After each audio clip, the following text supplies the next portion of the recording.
नमस्कार दोस्तों। Daily news India 1.0 में आपका बहुत बहुत स्वागत है। आज मैं एक ऐसी बात करने जा रहा हूं कि जो मैंने पहले कभी इन चैनल्स पे नहीं कही है। मैंने सिद्धांत सहगल साहब से अक्सर बात की है, हर संडे को आपके सामने लेकर आता हूं। और इंसिडेंटली बहुत सारे जो एस्ट्रोलॉजी के अंदर जो मेरे मित्र हैं, जो मेरे दोस्त हैं, आ, उनसे मैं बातचीत करता रहता हूं। और मेरी काफ़ी लंबी चौड़ी बातचीत होती है राजनीति पे, राजनीति के आगे जो ट्रेंड्स निकल कर आ रहे हैं उस पर भी मैं बात करता रहता हूं। तो कम से कम नहीं तो मैंने पिछले 1.5-2 महीनों में 7-8 बहुत बड़े जो एस्ट्रोलॉजर्स हैं इंडिया के, मैंने उनसे बात की। सिद्धांत सहगल तो खैर मेरे शो पर ही आते हैं।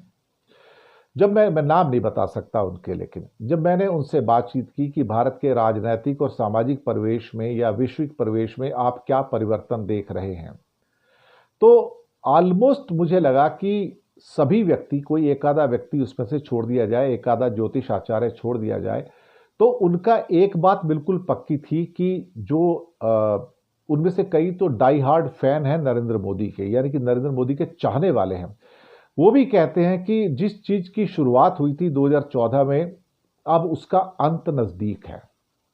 उनका यह भी कहना था कि भले मोदी ये ख्वाहिश रखें कि 2029 का चुनाव भी वो जीत जाएं और फिर से प्रधानमंत्री बन के आए, लेकिन जो काल है, जो समय है, समय की भी अपनी एक चाल है।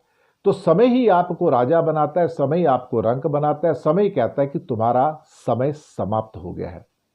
तो अधिकतर लोगों का ये मानना था, उनमें से, मेरी उसमें कोई भी राय नहीं है, मैं अपने जो ज्योतिष आचार्य मित्रों से जो मैंने बात की थी, तो उनका ये कहना था कि मोदी जी 2029 का राजनीतिक सूरज नहीं देखेंगे, उनको उससे पहले जाना होगा। उनका ये भी कहना था कि दुनिया में जो घटनाएं घट रही हैं, जिसके कारण भारत का जो प्रभुत्व है, आपको लगेगा कि वो स्ट्रांग है, लेकिन अंदर से वो कमजोर हुआ है। और ट्रंप के द्वारा जो भारत को दबाने का प्रयास किया जा रहा है, उसमें ट्रंप कामयाब होते नजर आ रहे हैं। और भारत की जो आम छवि निकल कर आ रही है वो कुछ इस प्रकार की है कि जहां पर विशेष रूप से भारत अपनी कमजोरी दिखा रहा है, वहां पर कि प्रतिरोध नहीं कर पा रहा है। जब छोटे छोटे देश प्रतिरोध कर रहे हैं, ट्रंप के खिलाफ बोल रहे हैं, वही भारत इस परिस्थिति में कि जहां वो घुटने टेकता हुआ नजर आ रहा है। अब इस किस्म की बातें अक्सर वो जब सार्वजनिक मंच पे कई टीवी चैनल्स पर आते हैं, कई और चैनल्स पे आते हैं, तो वो नहीं कहते कि घुटने टेकते नजर आते हैं मोदी, लेकिन प्राइवेट टॉक्स के अंदर वो कहते हैं कि मोदी की ये कमजोरी जो है वो भारत को बहुत नुकसान पहुंचा रही है। उनका ये भी कहना है कि नरेंद्र मोदी शायद हो सकता है 2027 का मध्य ना देख पाए, 2027 का मध्य ना देख पाए, और उससे पहले ही उनके विदाई की तैयारियां हो जाएंगी। एक ज्योतिषाचार्य ऐसे थे, वो कहते थे कि 2029 तक मोदी जा सकते हैं, संभावनाएं बनती हैं, लेकिन वो संभावनाएं भी देश काल परिस्थिति पर डिपेंड करेंगी। अगर अंतर्राष्ट्रीय परिस्थितियां बहुत बिगड़ गई तो फिर हो सकता है कि मोदी का वहां रहना उचित ना हो पाएगा। लेकिन अधिकतर लोगों का कहना है कि भारतीय जनता पार्टी या आरएसएस इस समय एक नए प्रधानमंत्री की खोज में है। जब मैंने उनसे पूछा कि क्या वो प्रधानमंत्री अमित शाह हो सकते हैं, तो उनका कहना था कि अमित शाह उस लिस्ट में फिलहाल अभी हमें नजर नहीं आते, कि उतने सशक्त नहीं लगते कि वो देश के प्रधानमंत्री बन जाए, क्योंकि वो अपनी बीमारियों से भी जूझ रहे हैं। उनकी बीमारियां उनको बहुत परेशान किए हुए हैं, तो वो उस कंटेंडर की लिस्ट में नहीं है, देखा जाए। फिर जब मैंने उनसे पूछा कि क्या योगी आदित्यनाथ उस लिस्ट में है, तो उनका कहना है कि योगी आदित्यनाथ भी शायद कई लोगों के अनुसार वो कहते हैं कि भारत के प्रधानमंत्री बन सकते हैं, लेकिन बहुत से लोग कहते हैं कि अगर प्रधानमंत्री बन भी गए तो टिक नहीं पाएंगे, क्योंकि उनका जो एरोगेंट रवैया है, जो उनका व्यवहार है, जो उनके अंदर तानाशाही है, वो मोदी के मुकाबले बहुत ज्यादा है। कहते तानाशाह तो मोदी भी है, तानाशाह क्या कहते हैं, योगी भी है, लेकिन मोदी उसको एक्सप्रेस नहीं करते, अपने कर्म करते हैं, जबकि योगी अपनी बोली के द्वारा बहुत सारे लोगों को नाराज कर देते हैं।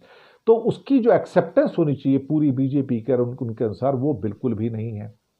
तो बीजेपी जो है उसको एक्सेप्ट नहीं कर पा रही है। अंदर से बहुत सारे मेंबर अलग अलग जो प्रदेशों के हैं, वो योगी को एक्सेप्ट नहीं कर रहे प्रधानमंत्री के तौर पे। उनको लगता है कि एक भगवाधारी अगर प्रधानमंत्री आता है तो ना केवल उससे भारत की छवि को झटके लगेंगे, बल्कि एक किस्म से कहा जाए तो भारतीय जनता पार्टी के ऊपर एक ऐसा लेबलिंग हो जाएगा जिससे वो कभी बाहर नहीं निकल पाएगी और अंततः लॉन्ग रन में और मीडियम टर्म में उसको नुकसान हो सकता है।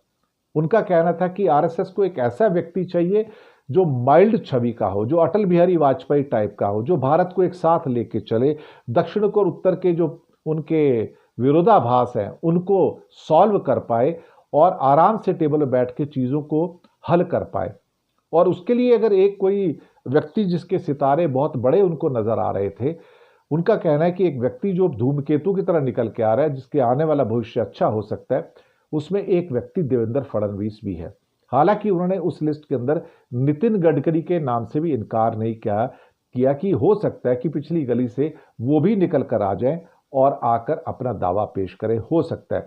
लेकिन फिलहाल उनके हिसाब से अप्रॉक्सीमेटली योगी आदित्यनाथ और अमित शाह फिलहाल इमीडिएटली प्रधानमंत्री की लिस्ट में नजर नहीं आते हैं।